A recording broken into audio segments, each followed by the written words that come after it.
우리들에게 이래라 저래라 하지 않고 그 대신 우리가 시키는 대로만 하는 존재가 있다면 얼마나 편리하겠습니까? 사람들 가운데 그렇게 할 수 있는 대상이 있다면 누구입니까? 남편이나 아내입니까? 부모나 자식입니까? 그렇게 할 수 있는 대상, 우리가 시키는 대로 따르게만 할 수 있는 대상은 노예밖에 없습니다. 종밖에 없죠. 노예는 주인이 하는 말을 무조건 들을 수밖에 없습니다. 그래서 우리는 노예를 부리는 주인이 되고 싶어 해요. 모든 것은 내가 말하는 대로 되기를 바라는 그런 마음이 우리에게 있습니다. 그러나 하나님을 섬기는 신앙은 그 반대죠. 하나님을 내 뜻대로 움직이려고 하는 것이 아니고 우리들이 하나님의 말씀을 듣고 그 음성에 따라 순종하며 살아가는 것이 하나님을 섬기는 신앙입니다. 그래서 모세는 이 하나님의 말씀을 듣기 위해서 하나님의 말씀을 듣고 그 말씀에 따르기 위해서 하나님께로 더 가까이 나아갑니다. 우리들도 하나님과 더 가까운 신앙생활을 하려는 것이 이 하나님의 말씀을 듣고 그 말씀을 따라서 살기 위한 그런 목적이 되기를 바랍니다. 출애굽기 20장 1절부터 이 17절까지 말씀을 보면 모세에게 들려주신 하나님의 말씀은 이 십계명으로 알려져 있습니다. 우리는 그 십계명을 하나님께서 두 돌판에 히브리 말로 두 돌판에 새겨 주셨다고 생각을 하죠. 근데 우리가 사용하는 성경책을 보면 이 말씀 앞에 동그라미가 표시되어 있는 것을 볼 수가 있을 겁니다. 20장 1절부터 17절까지 말씀 앞에 있는 동그라미를 세보면 10개입니다. 우리 개신교가 분류한 10계명을 표시한 것입니다. 같은 구약 성경을 사용합니다. 구약 성경의 본문은 같습니다만은 이 하나님이 말씀하신 이 10가지 계명을 구분하는 것은 유대교와 천주교와 우리 기독교가 조금씩 다릅니다. 말하자면은 제일 원조는 유대교고 그 다음은 천주교고 그 다음 우리 기독교일 텐데 10계명이 조금씩 달라요. 유대교와 천주교의 구약 성경의 표시가 우리와 같지 않다는 겁니다. 유대교의 10계명을 보면 나는 너의 하나님 여호와라는 이 말씀이 첫 번째 계명이에요. 우리가 볼 때 이 말씀이 무슨 계명이지? 이래라 저래라 하시는 말씀도 아닌데 쉽지만 유대교의 10계명은 이거 첫 번째는 나는 너의 하나님 여호와다. 두 번째, 내 앞에 다른 신을 두지 마라. 그리고 이제 이 우상을 섬기지 마라는 이 두 번째 계명하고 같이 포함된 내용으로 보는 거죠. 그다음 세 번째, 하나님의 이름을 망령되게 일컫지 마라. 네 번째, 안식일을 지켜라. 그 다음 같아요, 순서가. 가톨릭의 10계명을 보면 다른 신을 섬기지 마라 하는 것이 첫 번째 계명이고 하나님의 이름을 망령되게 일컫지 마라 하는 것이 두 번째 계명. 그러니까 우상을 섬기지 말라는 계명도 마찬가지로 다른 신을 섬기지 말라는 계명에 포함되어 있는 것으로 봅니다. 세 번째 안식일을 기억하라. 하나가 남잖아요. 한 가지 계명이 남죠. 이 9번째, 10번째 계명이 분리가 돼요. 이웃의 집을 탐내지 마라. 이게 9번째 계명이고 10번째는 이웃의 아내를 탐내지 마라. 포함되어 있어요. 이것이 10계명이고 우리 개신교에서는 하나님의 형상을 만들지 말라 하는 이 계명이 두 개로 분리되죠. 다른 신을 섬기지 마라, 하나님의 형상을 만들지 마라. 두 개로 분리되고 9번째, 10번째 계명은 하나죠. 이웃의 집을 탐내지 마라. 이렇게 나누었다는 특징이 있습니다. 자, 여기서 우리가 간단히 생각해 보면 어렵죠. 이 10가지 계명도 참 이 10가지를 한 가지 한 가지 이렇게 정리해내기가 어렵습니다. 하나님이 무엇을 말씀하셨는지 이미 하나님의 말씀이라고 해서 기록했는데 이 구약 성경을 사용하는 세 종교가 각각 다른 해석을 가지고 있습니다. 자, 그렇다면 정말 이 모세가 전한 말씀을 이스라엘 백성들이 잘 알아들었을까?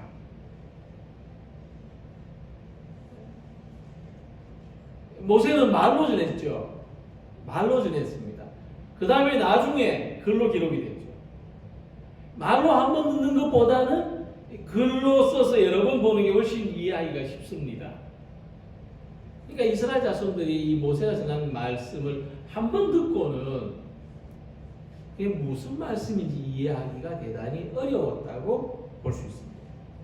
자, 그러면 왜 하나님께서는 이스라엘 백성들한테 이렇게 어려운 것을 말씀하시고 어려운 것을 요구하시는가? 왜 그러셨는가? 그것은 하나님의 선하신 뜻이죠. 이스라엘 백성들을 하나님의 백성으로, 하나님의 선택된 민족으로 삼으시기 위해서 그들을 훈련하시려고 말씀하신 것입니다.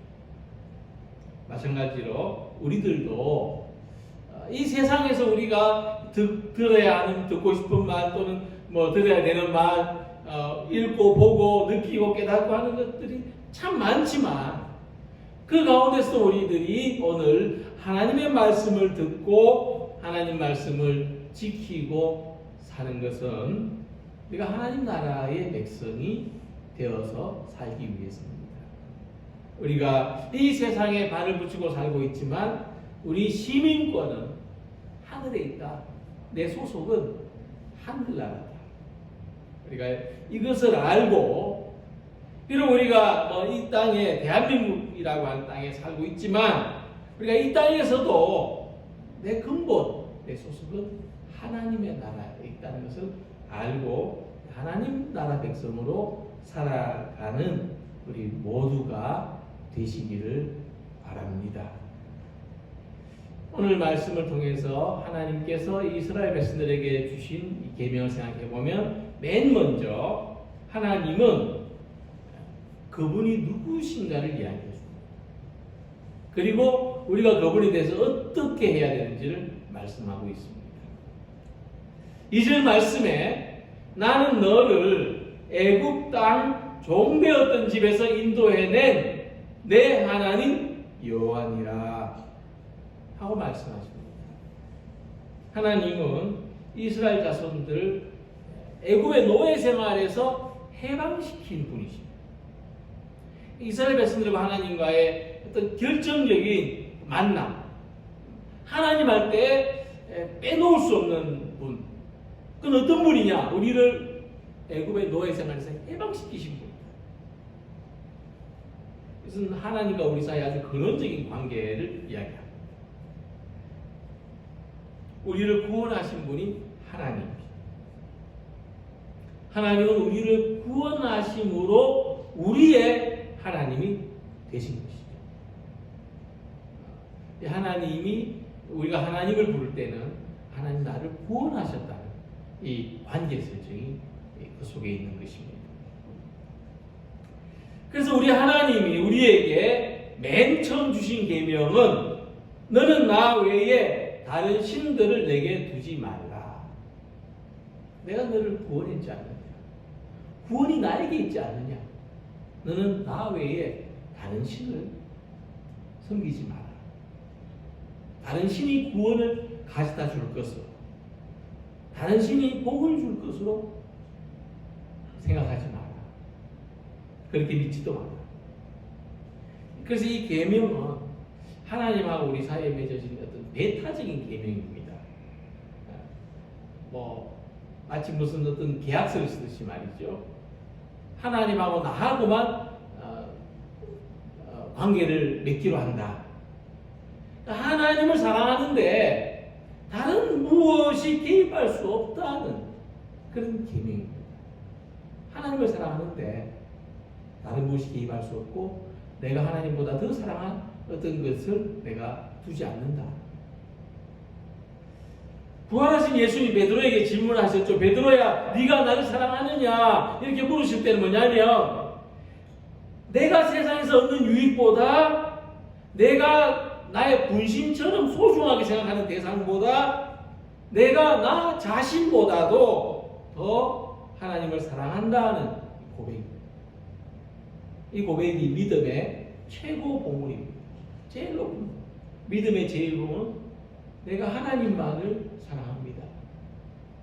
내가 그 어떤 것보다 하나님을 사랑합니다. 이 고백입니다.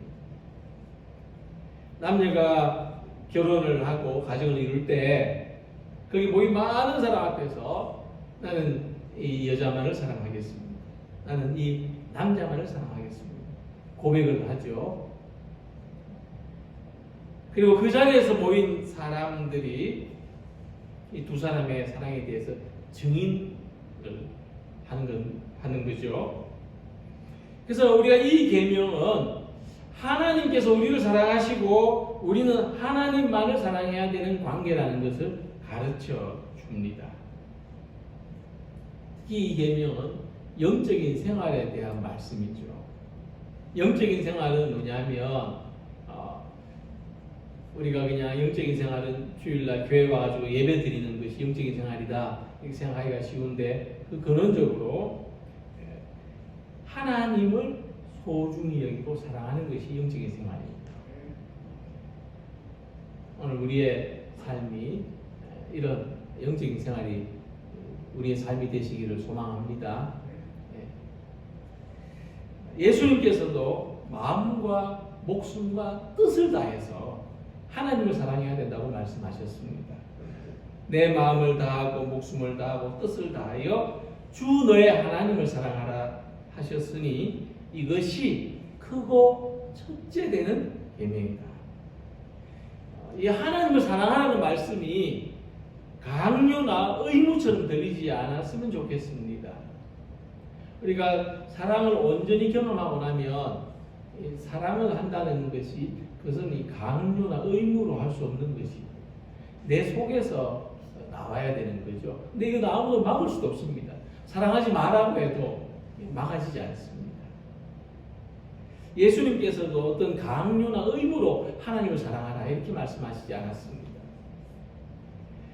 부부가 사랑으로 맺어지죠. 사랑하니까 결혼하겠다고 찾아오는 겁니다. 사랑하니까 결혼해서 굶어도 좋다. 굶어도 같이 살겠다 하는 마음을 가지는 거죠. 그러니까 하나님을 사랑하는 것은 우리 존재 기반입니다. 내가 그 위에 살겠다. 내가 그 위에 발을 디디겠다. 결국 하나님을 사랑하는 것은 내가 나에게 최선을 다하는 것입니다. 우리가 우리 자신에게 최선을 다해서 사는 길은 하나님을 사랑하는 겁니다. 왜냐하면 하나님께서는 누구보다도 나를 사랑하시기 때문에 하나님의 사랑 안에서 사는 것이 내게 가장 좋은 길이기 때문에 이스라엘아 나는 너를 애굽 땅 종되었던 집에서 인도해낸 내 하나님 여호와입니다.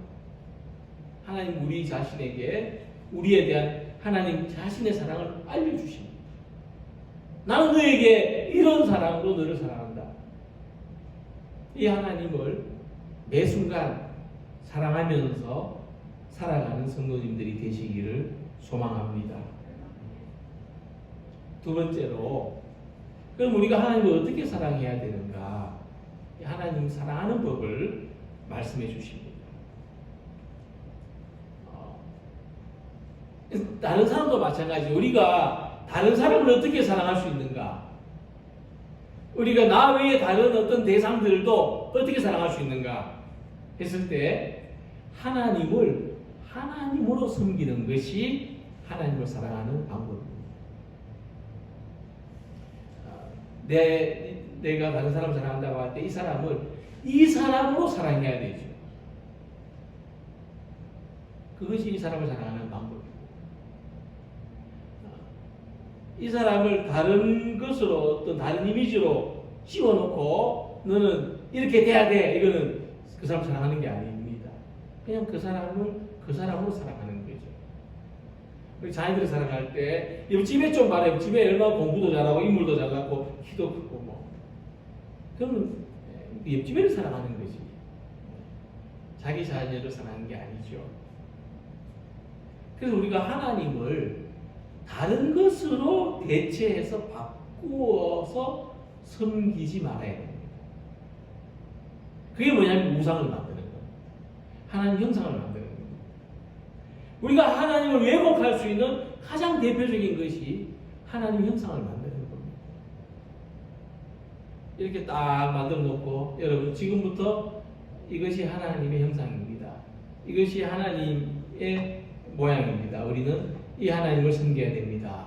하고 말하는 것이 하나님을 왜곡하는 겁니다. 우리 어떤 사람이 나한테 선물을 주기 때문에 그 사람을 사랑한다면 그 사람이 주는 선물을 사랑하는 거지 그 사람을 사랑하는 게 아닙니다. 그 사람이 나한테 쓸모가 있기 때문에 사랑하는 거지 그 사람이 나한테 쓸모가 없으면 사랑하지 않게 됩니다. 우리가 하나님을 사랑하는 것도 마찬가지입니다. 아무것도 기대하지 않을 수 있어야 진정으로 사랑하는 거죠. 우리가 사람을 사랑할 때 그렇게 사랑하기가 얼마나 어렵습니까? 하나님을 그렇게 사랑해서 더 어려울 줄로 압니다. 근데 그건 뭐 나중에 기회되는 이야기를 드리기로 하고 형상에 대해서 말씀드릴 때 우리가 만드는 하나님의 형상은 형상일 뿐이지 하나님이 아닙니다. 그렇죠? 우리가 뭐 내 형상을 뭐 흙으로 만든다든지 뭐 사진을 찍어서 가장 실물과 가깝게 요즘은 뭐 또 보정을 해가지고 막 주름살도 없애고 뭐 이렇게 뭐 점도 없애고 흰머리도 검게 하고 뭐 이렇게 하는데 그건 사진이지 내가 아니잖아요.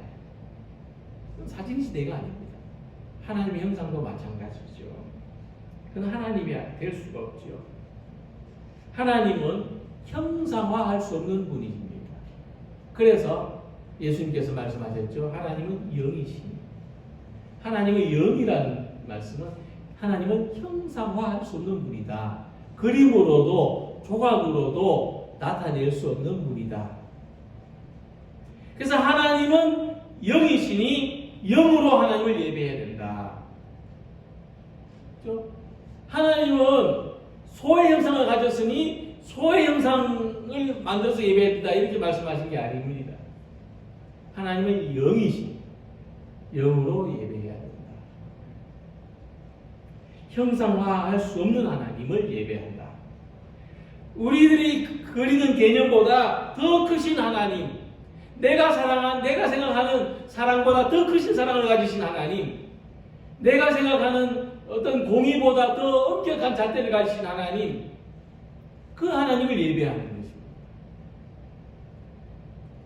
박물관에서 이 그리스 로마 시대의 조각품들을 보면 특징이 하나 있는데 정말 사람을 있는 그대로 조각한 것처럼 사람을 어떤 틀에 넣고 딱 찍어낸 것처럼 그렇게 조각상이 만들어져 있습니다.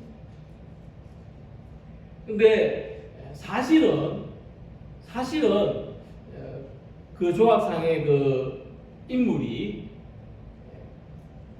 그렇게 정말 조각처럼 생기지 않았어요. 이 조각품들 만들 때 사람을 최대한 아름답게 보이는 비율로 만들었어요. 그래서 뭐 7등신, 8등신이라는 말이 거기서 나왔어요. 예술은 아름다움을 추구하기 때문에 어쨌든 좀 더 아름답게 그려내는 거죠. 조각해내는 게 예술입니다. 근데 신앙은 진리를 추구하는 겁니다. 예술은 아름다움을 추구하지만 신앙은 진리를 추구해요. 무슨 말이냐면 만약 신앙이 진리를 추구하지 않는다면 우리는 다 거짓을 믿고 있는 겁니다. 우리는 다 가짜를 믿고 있는 거예요. 그래서 우리가 이 영이신 하나님을 형상으로 만들어서 이게 하나님이다 하는 것은 진리가 아니에요. 그것은 가짜죠. 내 욕망을 투사한 겁니다. 하나님을 왜곡시킨 거죠. 그래서 과거에는 풍요를 얻기 위해서 하나님의 형상을 만들었고 풍요를 위해서 하나님을 왜곡했다면 이 시대에는 또 다른 것을 얻기 위한 욕망으로 하나님을 왜곡합니다. 우리는 하나님을 왜곡하고 있어요. 하나님은 내가 원하는 것을 다 들어주셔야 되고 하나님은 내가 미워하는 사람들에게 벌을 내리셔야 되고 하나님은 내 편을 들어주셔야 되고 하나님은 나를 전지전능하게 해주셔야 된다. 우리는 하나님을 그렇게 왜곡합니다. 그런 분으로 믿고 싶고 그런 분으로 자랑하고 싶고요. 사도 바울은 사람이 섬기는 우상이 뭐냐? 자기 배라고 표현했습니다. 자기 배다. 그들의 신은 배요. 그 영광은 그들의 부끄러움이고 그들은 땅 일만 생각한다. 우상은 내 안에 있는 욕망입니다. 그걸 어떤 모양으로 딱 만드는데 그게 우상입니다. 그래서 자기 욕망에 따라 돼지를 우상으로 섬기기도 하고 자기 욕망에 따라서 또 다른 어떤 것들을 우상으로 섬기는 거죠. 내 안에 있는 이 욕심으로 하나님을 왜곡시킨 것이 오늘의 우상입니다. 우리는 자기의 배, 자기 욕망을 우상으로 섬기는 것이 아니라 영이신 하나님을 섬겨야 합니다. 신앙의 자리는 하나님을 왜곡하는 것이 아니라 영으로 계시며 전지전능하신 하나님 앞에서 자기 욕망을 내려놓는 것입니다. 그 하나님을 섬기는 것입니다. 우리의 모든 욕망, 우리의 모든 어떤 원하는 것을 내려놓고 하나님을 섬기겠다고 이 시간 마음을 정하고 하나님 섬기는 삶을 살아가겠다고 결정하는 우리 모두가 되시기를 바랍니다. 세 번째 계명은 삶 속에서 하나님을 존귀하게 여기라는 것입니다. 특별히 하나님의 이름을 함부로 부르지 말라고 말씀하십니다. 나는 내 하나님 여호와의 이름을 망령되게 부르지 마라. 여호와는 그의 이름을 망령되게 부르는 자를 죄 없다 하지 아니하니라. 우리나라는 우리의 언어는 어른의 이름을 함부로 부르지 않죠. 그러나 아주 예의가 없는 거죠. 어른의 이름을 함부로 부르는 거. 근데 서양 사람들은 서로 이름으로 부르지 않습니까? 서양에는 어떤 높임말이 따로 없지요. 근데 서양 사람들이 한국에 와서 제일 어려운 것 중에 하나가 높임말 배우는 거라고 합니다. 이름 마찬가지죠. 세상 모든 만물에는 이름이 있는데 하나님께서 사람한테 이름을 붙이라고 하셨어요. 그러면은 그 사람이 붙이는 대로 이름을 붙이는 대로 그것이 그 존재가 되죠. 컵이라고 붙였으니까 이거는 컵이 되는 겁니다. 자, 그런데 하나님의 이름은 우리가 붙인 게 아니에요. 하나님의 이름은 하나님이 가르쳐 주셨습니다. 그렇죠? 출애굽기 3장 14절 보면 하나님 모세에게 말씀하십니다. 하나님이 모세에게 이르시되 나는 스스로 있는 자니라. 자, 이 말씀에서 하나님의 이름은 우리가 마음대로 붙일 수 없다는 것을 알 수가 있습니다. 내가 하나님이라고 붙였으니까 이제 당신은 하나님이 되어야 합니다. 그것이 아니고 하나님께서 우리에게 그분의 이름을 붙여주셨기 때문에 가르쳐 주셨기 때문에 우리는 하나님을 귀하게 여겨야 합니다. 그것이 하나님의 이름을 망령되게 부르지 않는 것입니다. 마가복음 13장 6절 보면은 말세 예수님께서 말세 어떤 일이 있느냐? 사람들이 내 이름으로 미혹할 거다. 그렇게 말씀하셨습니다. 예수의 이름으로 많은 사람을 미혹한다는 것은 예수님의 이름을 팔아먹는 일이다. 많은 사람들이 말세는 내 이름을 팔아서 먹고 살 것이다. 이런 말씀이죠. 그래서 하나님의 이름을 함부로 부르지 말라는 것은 자기를 정당화하려고 하나님의 이름을 사용하는 것. 거짓으로 속이기 위해서 하나님을 거론하는 것. 자기 영광을 위해서 하나님의 이름을 말해서는 안 된다고 하는 것입니다. 하나님의 이름을 말해서 내가 영광스럽게 되는 게 아니고 내가 자기를 내려놓음으로써 하나님을 영광스럽게 해야 되는 것이죠. 하나님의 이름으로 맹세하지 말고 하나님의 이름으로 장담하지 말고 하나님의 이름으로 욕을 하거나 저주하지 말아야 된다.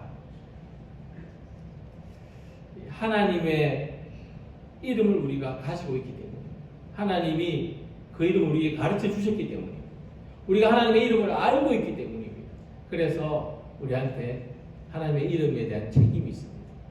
하나님의 이름을 명예롭게 해야 될 책임이 있습니다. 하나님의 자녀라고 하지 않습니까? 그리스도인이라고 하지 않습니까? 이미 하나님의 이름은 우리하고 하나가 됐다는 것입니다.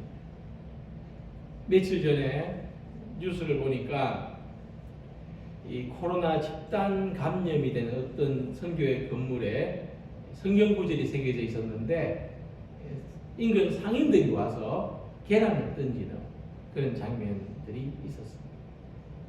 세상에 이렇게 모욕적인 뉴스가 있을까 싶습니다. 예전에 어떤 교회에서 서로 멱살 잡고 싸우고 이런 게 뉴스에 보도된 건 있는데 그래도 그건 좀 봐줄만 했습니다. 그런데 저 말씀 앞에 주 예수를 믿으라. 그리하면 너와 내 집이 구원을 얻으리라. 복음 아닙니까?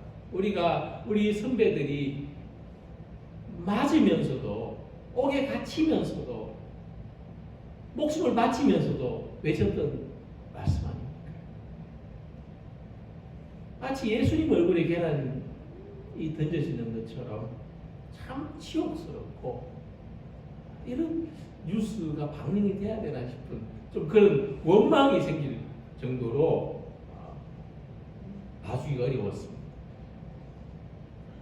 우리는 방역 수칙을 지키면서 예배를 드리고 정말 우리는 한 걸음 더 나가서 자제하고 조심했는데 어떤 이들은 하나님의 이름을 빙자해서 이 하나님을 더 잘 믿고 싶어하는, 하나님 잘 믿는 세상의 어떤 지도자, 어떤 인재가 되고 싶어하는 이런 10대 아이들과 그 부모를 사업수단으로 사용했습니다.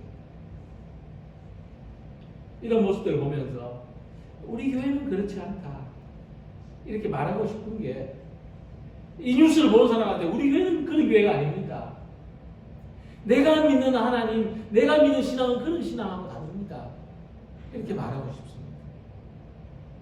근데 우리는 하나님의 이름으로 연결되어 있습니다. 사람들이 그렇게 생각합니다. 십자가 있으면 다 똑같다고 생각합니다. 신천지에서 문제가 생겼을 때 우리하고 다르다, 신천지는 우리하고 다르다 그렇게 말할 수 있었습니다. 근데 사랑제일교회, 인터코, IM 선교회 뭐라고 해야 되겠습니까? 정말 그들이 하는 일들이 하나님의 영광입니까? 하나님의 영광을 위해서 그들이 그렇게 하고 있습니까? 조금만 더 깊이 생각해 보자면 그들이 하나님의 이름으로 행하는 그것이 오히려 하나님의 이름을 더럽히는 일이라는 것을 알 수 있습니다. 그들이 거짓으로 하나님을 높인다고 말하는 그 일이 하나님을 모욕하고 교회를 조롱하고 그리스도인들을 비난하며 계란을 맞게 하는 일이라는 것입니다. 그럼에도 우리는 우리를 통해서 저 얼룩들이 깨끗이 닦여지기를 바랍니다. 우리를 통해서 하나님의 이름이 존귀하게 되기를 소망합니다. 예수님이 십자가에 달리셨을 때 사람들이 조롱하고 모욕하고 계란 던지고 밀가루 뿌리고 침대 탔습니다. 근데 예수님이 그 모든 것을 다 받아내시고 죽으실 때 그 모습을 바라보던 백부장이 말했습니다. 저분은 진짜 하나님의 아들입니다. 저분은 진짜 하나님 믿는 사람입니다. 예수님을 보니까 정말 하나님이 계십니다.